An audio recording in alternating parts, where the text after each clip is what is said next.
오늘 저는 에벤에셀이라는 그런 제목으로 말씀을 드리려고 합니다.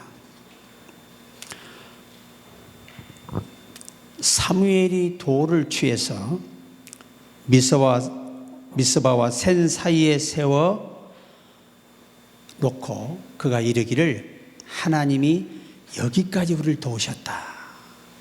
그것이 감사해서 그곳 이름을 에벤에셀이라. 하나님이 여기까지 도우셨다. 그런 뜻입니다. 우리가 에벤에셀이라는 말은 돕는 돌이라는 뜻이에요. 돕는 돌. 이 돌은 메시아를 상징합니다. 이곳의 정확한 위치는 알려지지 않았습니다. 이스라엘 민족은 이곳에서 첫 번째 전투에서 4,000명이 목숨을 잃었습니다. 두 번째 전투에서 3,000명의 목숨을 잃었습니다. 그리고 두 번째 전투에서 블레셋인들에게 언약궤를 빼앗겼습니다. 사무엘상 4장 1절로 11절에 기록되어 있습니다. 그리고 세 번째 싸울 때 하나님이 승리케 해줬습니다. 그래서 그곳 이름을 에벤에셀이라. 더 놀라운 건 사무엘상 7장 12절 13절에 계속 참고해 보시면 이 사람들이 이스라엘의 병력이 무서워서 쳐들어온 게 아니에요. 사무엘이 살아있는 동안은 하나님의 생각을 받아가지고 전하는 선지자가 있는 한은 이길 수 없다는 것을 알게 됐어요. 그래서 사무엘이 죽을 때까지 침략을 못했어요. 그렇게 기도하는 한 사람의 힘이 크다는 겁니다. 우리가 기도하면 교회도 지켜지고 가정도 지켜지고 사업장도 지켜지고 여러분 직장마다 잘 되고 여러분의 자녀들을 여러분은 지킬 수 없어요. 내 손을 떠나 있으면 어떻게 도와줍니까? 그래서 우리가 기도할 때 하나님이 그들을 지켜주시는 거예요. 어떤 유산보다 기도의 유산을 남겨주셔야 됩니다. 그보다 귀한 게 없어요. 특히 부모의 기도는 진실하고 절실합니다. 그래서 오늘 저는 이 에벤에셀이라는 제목을 가지고 나누어서 말씀을 드리려고 합니다. 첫째는 여호와께서 손으로 붙들어 주심을 감사했습니다. 시편 37편 24절에 저는 넘어지나 아주 엎드러지지 아니함은 여호와께서 손으로 붙드심이로다. 우리가 때로는 방황하고 미혹되고 또 우리가 사업의 실패의 고통의 시간을 갖고 사람과 사람 사이의 갈등으로 온갖 불필요한 시간들을 낭비하고 우리가 살아갑니다. 그러나 믿음을 포기하지 않는 것은 하나님이 나를 붙들고 있다는 증거라는 거예요. 하나님이 붙들어 주니까 어느 계기가 되면 다시 회개하고 돌아오고 힘을 얻게 되고 믿음을 회복하게 되고 열심도 회복할 수가 있게 됩니다. 이게 모든 게 하나님의 손에 달려 있는 거예요. 여러분, 사람은 씨를 심고 물을 주는 일밖에 할 수가 없어요. 목회자도 여러분에게 하나님 말씀을 전해주는 역할밖에 할 수가 없어요. 이 말씀을 우리가 받아들이고 아멘하면 마치 물을 주어서 이 나무가 자라게 하는 것처럼 주님은 우리의 모든 것을 성장하게 하십니다. 잠언 24장 16절에도 대저 의인은 7번 넘어질지라도 다시 일어나려니와 악인은 재앙으로 인하여 엎드려지느니라. 그러니까 의인은 하나님께서 반드시 결과를 좋게 해주신다는 거예요. 아무리 악한 부모라도 자식이 떡을 달라면 돌을 줄 자가 있겠냐 이거죠. 생선을 달라고 하면 뱀을 줄 부모가 어디 있어요? 하물며 너희 천부께서 밤낮 부르짖는 택하신 자들에게 좋은 것을 주시리라. 그렇게 약속을 했습니다. 이건 뭘 의미하죠? 택한 백성에겐 저주가 없다는 거예요. 결국 택한 백성은 인생에 실패가 없다는 겁니다. 하나님이 어떤 방법으로 뜯어 고쳐서라도 돌아오게 하시고 우리를 정상적인 하나님 원하는 자리에 세우실 것입니다.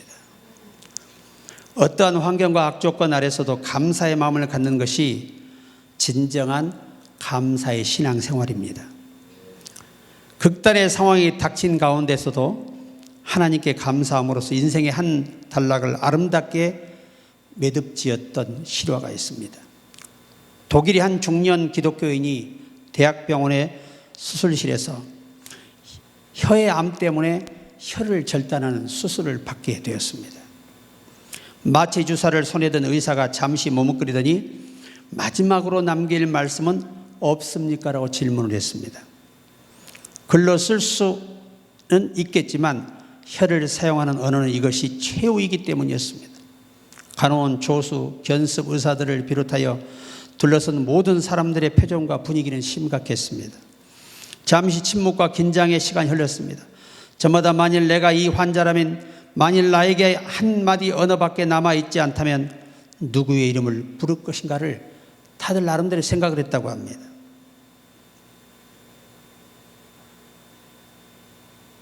드디어 그 중년이 그 눈에 눈물을 흘리기 시작합니다.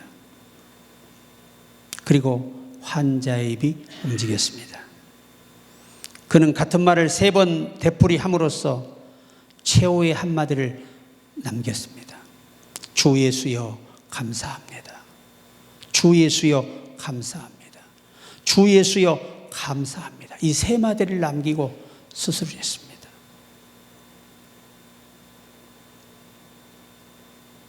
그리고 그런 수술이 잘 끝나고 말은 할 수 없지만 또 하나님께 감사합니다.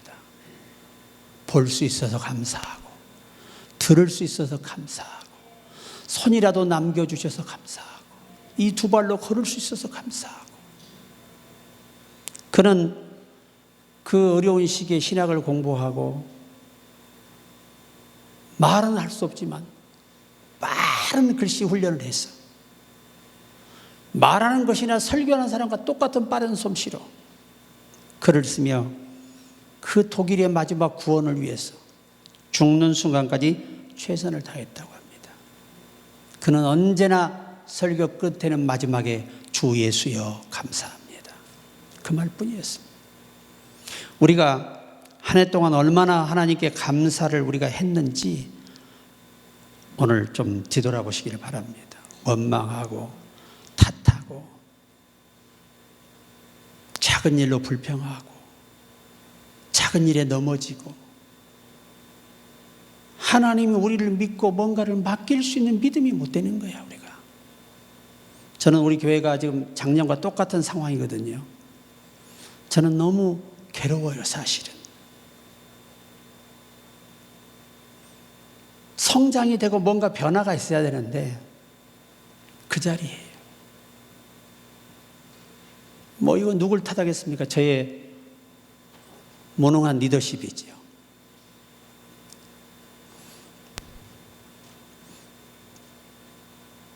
예수께서 하신 말씀이 3년만 기다리소서.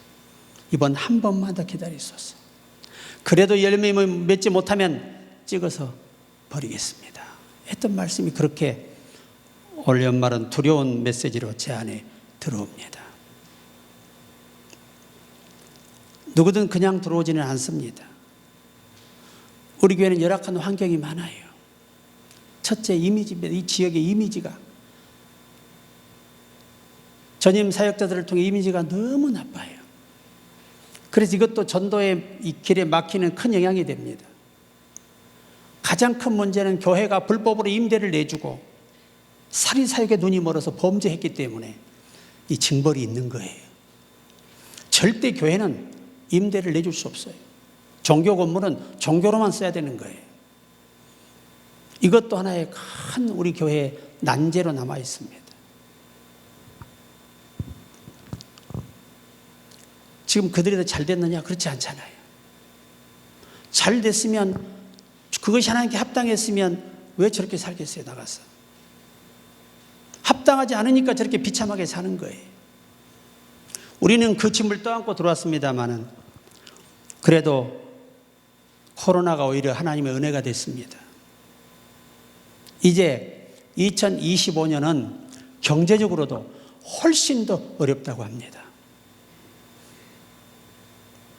지금 이번에 경제 전문가들이 발표하는 데 보니까 이 중소기업 기업들이 지금보다 3배 무너진대요. 내년 봄부터. 소상공인은 말할 것도 없고 앞으로 대기업도 휘청거릴 정도까지 재정난이 허덕이고 계속해서 수출은 되지만 내년에 큰 압박이 있을 것이라는 겁니다. 앞으로 트럼프 행정부가 어떤 우리나라에 제동을 걸 줄을 모릅니다. 이것이 난제예요. 또 정말 경제 위기가 올 수밖에 없는 현실에 놓여 있어요. 1월 20일 이후에 우리나라가 트럼프 행정부에서 어떻게 또 고통을 겪게 될 것인가, 참 심각한 문제입니다. 또 이러한 정부 국가적인 사태로 인해서 한국의 신용도가 땅바닥에 떨어져 버리고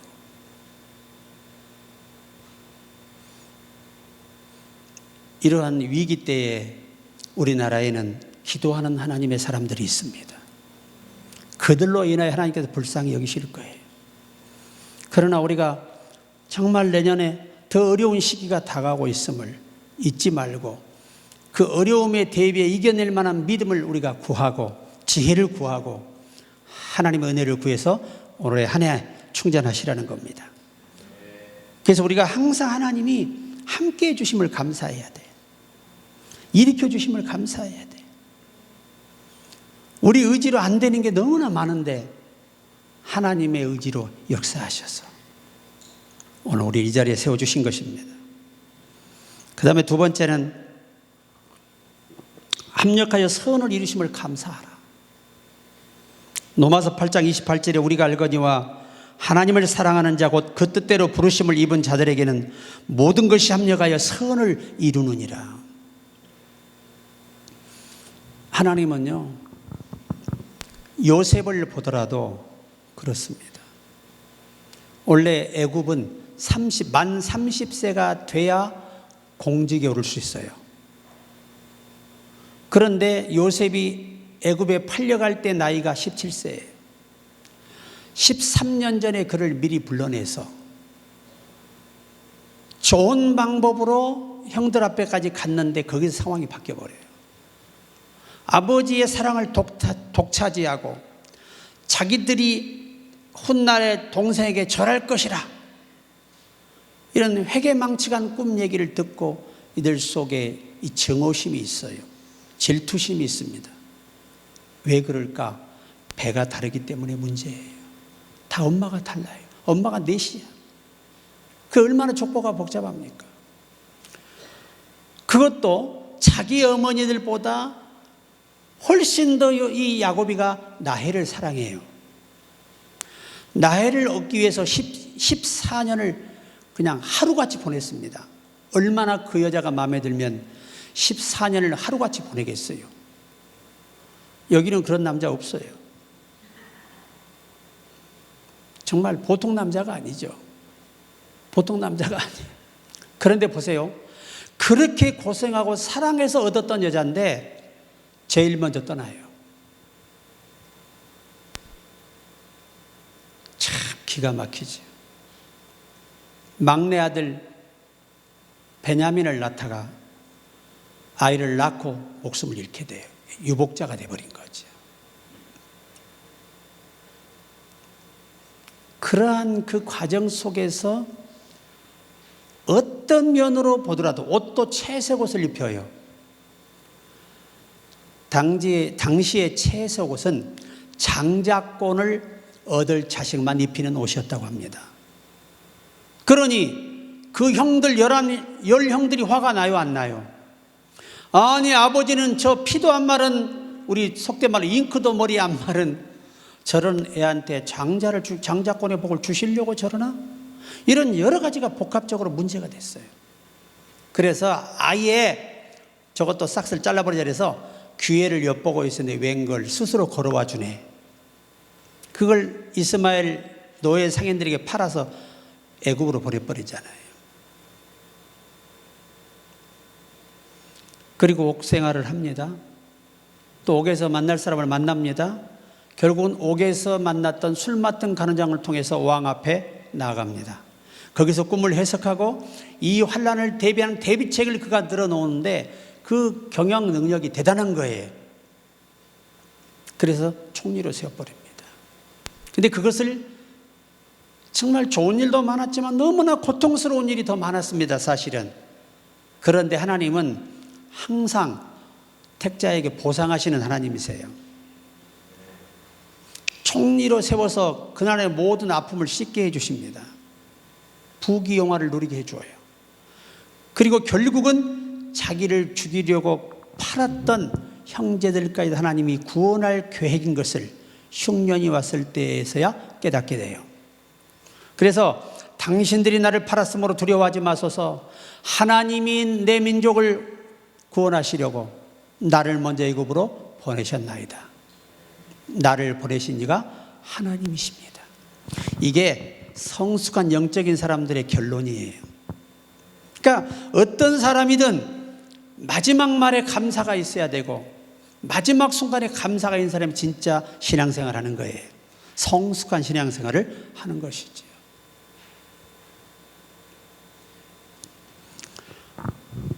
어느 부부가 장로님 권사님인데 그 집은 매일 싸워요. 그러니까 아들, 딸이 어느 날 작심을 하고 싸우고 있는 부모의 방을 쳐들어가요. 그래서 잠깐 앉으시라 그러고, 장로님, 권사님, 자식들에게 천국을 가라는 겁니까? 지옥을 가라는 겁니까? 거기서 충격을 받은 거예요. 그래서 그날부로 다시는 안 싸웠답니다. 안 싸우게 된 동기가 뭐냐? 서로 감사를 합시다. 당신은 나와 사라져서 고마워요. 당신도 날 위해 이래도 고마워요. 그러다 보니까 싸울 일이 없더라는 거예요. 그래서 자식들이 이제 아버지 팔순 때 그 잔치 자리에서 이제 우리는 천국 가게 되었습니다. 싸우는 두 부모를 보고 어떻게 천국을 가겠냐. 천국이 안 보이더라는 거예요. 근데 둘이 행복하게 살면서 팔순을 맞이하니까 이제야 천국 가게 됐다. 그러니 얼마나 자식들이 그 부모가 지옥 갈 걸 고민하고 괴로워했겠어요. 저렇게 싸운 사람들 천당 가냐 그 말이에요. 그래서 오늘 이 요셉은 창세기 45장 5절로 8절 쭉 이하를 읽어보면 이 바로 왕 앞에 가가지고 고백하는 것보다 당신들이 나를 팔았으므로 근심하지 마라. 한탄하지 마라. 하나님이 생명을 구원하시려고 나를 당신 앞서 보내셨나이다. 이 땅에 2년 동안 흉년이 들었으나 5년은 더 있어야 한다는 거죠. 여러분 1년만 흉년이 들어도요 대한민국의 음식이 다 몰살이에요.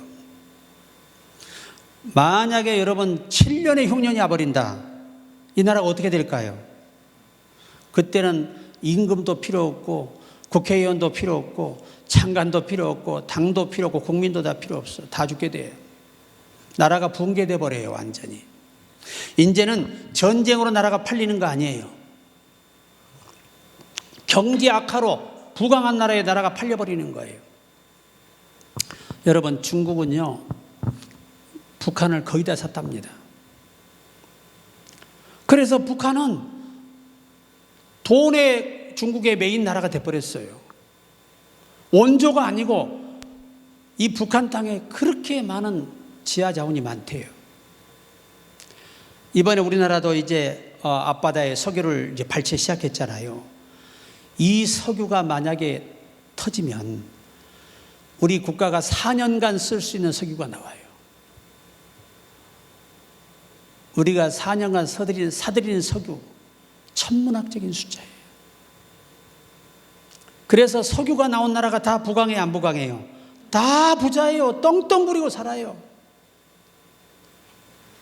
그래서 우리나라도 그것이 가능성이 비치니까 확신을 가지고 탐사하고 지금 시추에 들어갔는데, 야당이 이 석유 개발하는 기금을 제2차 발채를 못하도록 영원으로 삭감시켜 버렸어요. 단독으로. 그러면 개발이 돼요, 안 돼요? 개발이 안 되지. 이게 나라를 망치는 거예요. 국익을 위해서, 국민을 위해서 자신들의 야망을 내려놓고 할 것을 해야 이게 진정한 리더다. 리더는 국민들 잘 살게 해달라는 거예요. 우리들 행복하게 해달라는 겁니다. 국가를 믿고 살게 해달라는 겁니다. 그런데 그게 아니고 나라 또 원전을 또 수출에 기술을 수출하고 엄청난 외화를 벌어들이는데 그걸 영원으로 삭감해버리면 국가가 어떻게 발전해요? 우리나라는 지금요, 외화를 벌어들여야 살아요. 못 벌어들이면 계속 빚을 내와야 됩니다. 올해도, 내년에도. 또 정권이 바뀌어도 마찬가지. 계속 그렇게 되는 거예요. 비극을 초래할 뿐이에요. 여러분, 지구가 얼마나 빠른 줄 아십니까? 지구가요 1670km로 회전을 해요. 시속. 그럼 우리가 사실은 어지러워서 어떻게 해야 돼요? 살 수가 없지요. 1670km로 달리면 비행기보다 빨라요. 그런데 이렇게 어지럽지 않게 되는 이유는 하나님의 공존이에요. 그가 법으로 세우셨어요. 이것이 돌지 않잖아요. 돌지 않으면, 이 중력이 생기지 않으면 다가오는 이 무서운 파편들과 이 다른 성들과 부딪힐 수밖에 없대요. 회전력에 의해서 강한 이 압력을 만들어서 지구를 지킨다는 겁니다. 이게 하나님의 방식이에요. 그러니까 얼마나, 만약에 여기서 100km만 줄어버리잖아요. 100km만 줄어버리면 우주의 파편들 날아오죠. 지구로 다 떨어져요. 그렇게 무시무시한 거예요. 그러니까 하나님이 얼마나 합력의 선을 이루시는가를 우리가 기억해야 됩니다. 우리의 바람은, 지금 국민들의 세금이 너무나 무겁잖아요. 생활비가 얼마나 많이 들어요. 이것이 한 정부로 된 게 아니에요. 계속 다가오는 정부들이 빚을 지고 계속 정치를 잘못해왔기 때문에 이 결과가 현실에 우리가 당하고 있는 거예요. 이 정부의 문제가 아니라니까요. 모든 게 썩어서 곪아가지고 수대대의 대통령들이 비리를 저지르고, 여러분, 개인들이 수천억을 숨겨야 되겠습니까? 대통령이라는 사람들이 그렇게 숨겨가지고 또 감옥 가서 끝까지 나는 26만 원밖에 없습니다. 그러면 돼, 안 돼? 전두환이 그렇게 많은 돈을 갖다 숨겨놓고도 나는 26만 원밖에 없대. 이런 거짓말을 하고, 나는 안타까운 게 그 사람들을 전부 사형을 안 시킨 게 너무 안타까워. 다 죽여야 되는데. 우리나라가 여러분 지금 북한에 준 돈이요, 그 돈만 가지고 있었으면 이 나라 이렇게 빚지고 살지 않답니다. 햇볕 정책, 평화 정책이라고 그 돈 갖다가 핵무기 만들어 놓고 신미사일 다 갖다 사다 놓고 언제든 우리나라를 도발하기 위해서들이 악을 꾀하고 있는데 하나님이 지켜주셔요. 우리 민족은 하나님이 지켜줍니다. 국가라고 하는 건요, 한 당대에 거쳐서 국가가 잘 되고 못 되는 게 아니에요. 수대의 대통령들이 잘못한 것들이 다 누적돼서 오늘이 있기 때문에 한 대통령이 5년 동안 해결할 수가 없는 거예요. 조금이라도 우리 국민들에게 유리하고 좋은 쪽으로 만들어주고 물러나면 훌륭한 대통령이 되는 거예요. 지금 그런 상황입니다. 그러니까 기도 많이 해주시기 바랍니다. 밀림의 성자 슈바이처는 그의 불란서인 친구에게 보낸 마지막 편지가 세상에 이슈가 됐고 깜짝 놀랄 만한 메시지가 됐습니다. 그는 편지에 다음과 같이 감사의 생애를 고백했다고 합니다. 자네가 이 편지를 회신을 또 받기 전에 아마도 나는 죽을 것 같네. 내가 죽었다는 소식을 듣더라도 슬퍼하지 말게나. 나는 이 세상에서 제일 축복받은 자로 생각하고 싶네. 불쌍한 사람들을 섬기는 사업에 60여 년간을 헌신할 수 있었고 오늘 90세의 노구를 이끄는 이 순간까지 계속할 수 있음을 과거나 현재나 변함없이 돌보아 주시는 하나님의 큰 은혜와 사랑의 섭리이신 줄을 확신하고 나의 진심을 다하여 감사하는 마음을 드리고 싶다네. 이렇게 편지를 썼습니다. 가장 자기가 사랑하는 고국에 있는 친구에게. 그러니까 평생을 남을 위해 산 것을 후회하지 않고 그렇게 살게 해주신 하나님께 감사했다는 거죠. 우리는 내 현실에 나 하나 살기도 힘들어 급급하게 살고 있는 이 현실 속에서 어떤 이들은 수십 평생을 어려운 사람을 위해서 나눠주고 도와주고 헌신하며 사는 사람도 있다는 것입니다. 그러니까 우리가 복을 구해도 앞으로 우리 교회도 나보다 더 어려운 사람을 돌아보는 그런 삶을 사는 게 가장 은혜로운 삶이고 예수 잘 믿고 사는 삶이에요. 하나님은 그런 자를 찾으십니다. 세 번째는 회개할 때 기회를 주신 하나님께 우리는 감사해야 됩니다. 요나서 3장 5절 니네의 백성이 하나님을 믿고 금식을 선포하고 물은 대소하고 굵은 배를 입은지라. 이게 대단한 게 뭐냐면 이 니네에도 이 복음화가 되었던 민족이에요. 그런데 유대교가 자꾸 왕따를 한단 말이죠. 히브리인들이. 조금 떨어진 섬이라고 해가지고 떨어졌다고 해가지고 차별하고 냉대하고 이방인처럼 여기는 거예요. 여호와를 섬기는데도. 그래서 이 니네가 완전히 저런 하나님 우리는 안 믿겠다고 안 믿어버린 것이 왕부터 해서 다 안 믿어버린 거예요. 그리고 이스라엘에게 적대감을 나타내고 물건을 빼앗아가고 일부 지역에 와서 이제 이런 노략을 일삼는 거예요. 그러니까 히브리인들은 굉장히 이 니네에 대해서 감정이 안 좋지요. 우리가 일본 시대에 우리가 36년 독재의 치하에서 얼마나 많은 분들이 돌아가셨어요. 저는 뭐 그 시대를 모르지요. 사진만 봤지만 총알이 아까워서 양손은 발을 묶고 물에다 수장해서 대나무대로 눌러서 물에다 다 질식사시켜 죽여요. 총알이 아까워서. 칼로 치면 몸에 해롭다고 자기들도 힘들다고 그렇게 죽이는 거예요. 우리 조선인 국민들을 그렇게 잔인하게 살해했어요. 그러니까 지금도 스포츠만 하면 절대 쳐서는 안 된 나라가 세 나라가 있잖아요. 우리 대한민국은 절대 일본하고 치면 안 되는 거야. 그리고 북한하고 절대 치면 안 돼. 세 번째가 중국이야. 절대 치면 안 되는 거야. 왜? 그들이 나와서 우리 국민을 또 얼마나 많이 죽였어요. 중국 사람들이 와가지고, 중공군들이 와가지고. 때로 몰려와, 그래 때놈이라 그래요. 때로 몰려와서 그냥 죽인 거예요. 우리 국민을. 죄 없는 국민을 갖다가. 거기다가 또 당시에 소련까지도 몰려와가지고 대군을 이끌고 와서 얼마나 우리 국민을 많이 학살했어요. 여러분이 이런 아픈 시절을 알아야 돼. 그래서 하나님이 이 민족이 너무나 아픔을 많이 겪었기 때문에 오늘날 불쌍히 여기시고 종교의 복을 주신 거예요. 네? 만약 우리도 그 시대에 살았을까 죽었을까? 당연히 목 잘라 죽든 총 맞아 죽든 대창으로 찔려 죽든 어떤 수로는 죽었죠. 살려두지를 않죠.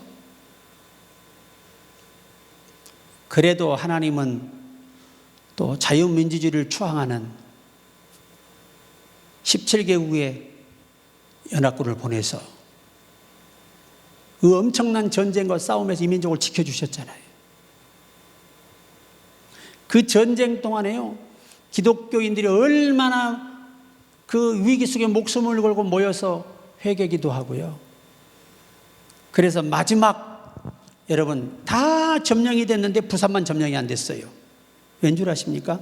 부산만 신사참배를 안 했어요. 그래서 하나님이 그 무시무시한 전쟁에서 부산을 점령하지 못하도록 막으셨어요. 이 역사가 증명하는 거예요. 회개할 때 하나님은 우리 민족에게도 기회를 주셨어요. 바로 지금이 회개할 때입니다. 한국교회가 회개할 때예요. 우리 교회도 내 자신도 스스로가 우리 하나님께 회개할 때 회개해야 됩니다. 우리 에베레스를 하나님 한번 드립시다. 철저히 우리가 회개하고 회개할 때 내년은 더 나은 삶으로 하나님 보상하십니다. 우리가 뒤를 돌아보면 잘한 것보다는 뭐가 더 많을까요? 못한 게 더 많아요. 저부터서. 그러니까 집에 계실 때도 회개하고 어디 가서나 회개하고 하나님의 긍휼과 자비를 구할 때 선하신 뜻이 우리를 도우셔 내년은 더 좋은 삶으로 인도해 주실 것입니다. 시편 86편 7절에도 우리가 넷째 환난 날에 기도할 때 응답하여 주셨음을 감사하자. 우리가 어려움 속에 있을 때 기도할 때 응답해 주심을 감사해야 돼. 그래서 시편 50편 15절에도 환난 날에 나를 부르라. 내가 너를 건지리니 네가 나를 영화롭게 하리로다. 비록 환난의 고난의 징계가 왔어도 열심히 기도하면 상황을 바꿔주시겠다는 거잖아요. 그러니까 우리에게 한없는 은혜와 자비를 하나님이 베풀어주고 계신 겁니다. 자, 우리 찬양 한번 드리겠습니다. 오늘 이 마지막 예배에 그 하나님의 선하심을 감사하며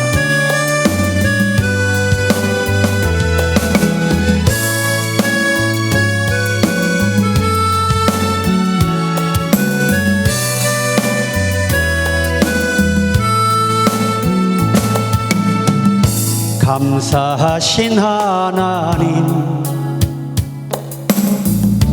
에베네셀 하나님, 살아계신 하나님, 에베네셀 하나님. 아멘. 여기까지 인도하셨네. 감사하신 하나님, 여기까지 인도하셨네. 살아계신 하나님, 감사하신 하나님, 에베네셀 하나님, 살아계신 하나님, 에베네셀 하나님, 감사하신 하나님. 아멘. 에베네셀 하나님, 살아계신 하나님,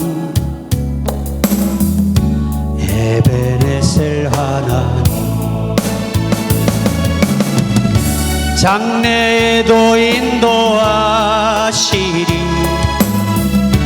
감사하신 하나님, 장래에도 인도하시리. 살아계신 하나님, 감사하신 하나님, 에베네셀 하나님, 살아계신 하나님, 에베네셀 하나님. 아멘. 아멘. 한 해 동안 인도하신 것 감사하고, 여러분 오늘까지 우리가 건강하고 또 몸이 좀 불편해도 이 정도까지라도 걸을 수 있으면 감사하시고, 또 예배 드릴 수 있으면 얼마나 감사해요. 여러분 오고 싶어도요 집에 누워서 옴짝달싹 못하는 분들 많습니다. 병원에 갇혀서 나오지 못하는 분들도 많아요. 오고 싶어도 다리가 없어서 못 걷는 분도 많아요. 얼마나 안타까운 사람이 많은지. 그분들은요 라디오 방송 통해 믿음 지키고요, 그렇게 교회에 충성했어도 아파서 딱 누워버리잖아요. 얼마 안 가서 신방도 안 가요. 다 잊어버려요. 이런 현실이 교회 시대예요. 큰 교회가 되면 좀 그분들이 충성한 분들이 노후에 몸이 아파도 좀 요양병원 이런 시설을 설치해서 돌아가실 때까지 책임을 져주면 얼마나 좋아요. 그런 데가 없어. 충성할 때는 아이고 우리 권사님, 우리 집사님, 아이고 우리 목사님 하다가 딱 아파 누워버리면 안녕히 계세요. 이게 예수 정신은 아니에요. 우리 교회가 좀 빨리 부흥이 돼서 우리 권사님 120살 후에 돌아가실 때 되더라도 우리 교회가 이렇게 다 늘 믿음 안에서 보살펴드리고 얼마나 좋아요. 섬기는 것이 축복의 원리예요. 좀 기도 많이 하시기 바랍니다. 마지막 하나는 영원토록 함께 하심을 감사하자. 인간은 속물이라 이랬다 저랬다, 화장실 들어갈 때 나올 때 틀려. 근데 하나님은 우리를 한번 택하시면 끝까지 사랑해요. 변함이 없으셔. 제가 지방에서 목회할 때 권사님이 계셨는데 그때 그 권사님이 50대였어요. 50대 중반이었고 장로님이 50대 후반이었는데 3대 암이 걸리신 거예요. 이분이 얼마나 검소하게 살았냐면 마이 2개, 여름마이, 겨울마이 하나씩, 그리고 양발 2개씩, 팬티 런닝 2개씩. 세상에 옷장을 열어보니까 딱 2개밖에 없어요. 그래 내가 권사님 이것밖에 없어요 그랬더니 우리 교장 선생님은 이렇게 사시면서 아껴서 어려운 제자들을 도왔다는 거예요. 얼마나 그 존경스러워요. 정말 지도자다운 모습이잖아요. 그런데 이 권사님이 50대 이제 중반인데 장로님이 돌아가셔 버리니까 내가 이제 임종예배 드리러 갔더니 나를 껴안고 나는 어떻게 사냐고 막 펄쩍펄쩍 뛰면서 우시는데 어떻게 위로할 말이 없어요. 그가 우리에게 올 수는 없고 우리가 가는 수밖에 없는데, 그래 제가 그 가족 예배를 한 몇 년 드려준 적이 있어요. 너무 힘들어하니까. 그래 제가 권사님 이제 좋으신 분 만나서 좀 남은 생을 사시죠 그랬더니 우리 남편만한 남자가 지구상에 없다는 거예요. 그렇게 인격적이고 헌신적이고 믿음으로 살고. 그분이 나에게 묻는 게 뭐냐면 이런 분을 어떻게 3대 암이 걸려서 돌아가시냐냐 그 말이에요. 이게 간암으로 번지자래. 감이 말기가 오면요 처음에는 저런 보다 좀 옅은 색의 이물질이 나와요 입에서. 그러다가 검은 것을 품기 시작하면 한 달을 못 넘깁니다. 이게 간암의 현실이거든요. 또 우리 청년 하나는 결혼도 아직 안 했고 동거하면서 여자친구가 이제 아기를 임신한 거예요. 그런데 29살을 먹었는데 위암 말기예요. 손도 쓸 수가 없어요. 마지막 내가 임종식 하러 갔다가 얘가 나를 안고 피를 내 온몸에다 토하고 죽었어요. 온 방에다가. 너무 통증이 심하니까 그냥 소리를 지르고 내가 이봐 주여라고 해야지, 주님 그래야지, 그렇게 악을 쓰면 안 돼. 주여 주여 하면서 마지막 가라앉으면서 가기 전에 그러더라고요. 주님이 저 같은 인간도 구원하셨겠지요. 자네가 예수 그리스도가 자네 죄를 십자가에 빌려 죽으심만 믿으면 구원은 걱정 없어. 그때 얼굴이 환해지면서 아멘, 저 주님 만나러 갈게요. 목사님 장수하시다가 저 따라오세요. 그리고 하늘나라 갔어요. 더 큰 문제가 뭐냐, 이 친구가 돈이 하나도 없어. 엄마도 찢어지게 가난해. 영안실에 시신을 모실 수가 없어. 내가 장례를 한다 그래 갔더니 집 앞에다가 트럭에다가 시신을 실어 놓은 거야. 이게 엄마가 아들을 가진 게 없어서 친구 트럭에다가. 그래서 급하게 영안실로 옮겨가지고 거기서 내가 이 하루 무빈소로 해서 장례를 치러줬어요. 왜? 하나님이 구원하신 소중한 아이잖아요. 그런 일도 있습니다.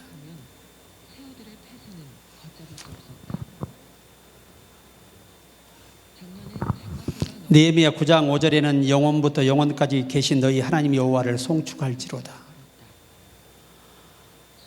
하나님은 우리를 버리지도 않고 떠나지도 않아요. 내가 곁길로 가고 있을 때에도, 내가 거룩한 길로 가고 있을 때에도 변함없이 함께 하세요. 그렇기 때문에 우리가 사탄으로부터 보호받고 구원의 길을 갈 수가 있는 거예요. 영원토록 너희와 함께 하리로다. 예수께서도 세상 끝날까지 내가 너희와 항상 함께 있으리라. 항상이에요. 항상. 그러니까 우리 오늘 말씀, 한 해 동안 여호와 이레의 하나님, 자기 자신을 위해 준비해 주신 하나님, 여호와 니시의 하나님, 나에게 승리를 주신 하나님, 여호와 샬롬의 하나님, 우리의 삶에 평안을 주신 하나님, 여호와 라파의 하나님, 나를 치료하신 하나님, 그리고 에베레셀의 하나님, 여기까지 나를 도와주신 하나님. 이 하나님은 변함이 없으세요. 우리가 이랬다 저랬다 변하는 거지 하나님은 요지부동합니다. 그래서 사랑할 자를 끝까지 사랑하시니라. 이 은혜 믿고 오늘 한 해 마무리 이틀 남았는데 잘하시고 송구영신에 뵙겠습니다. 반드시 복된 남은 25년 되기를 주의 이름으로 축복합니다.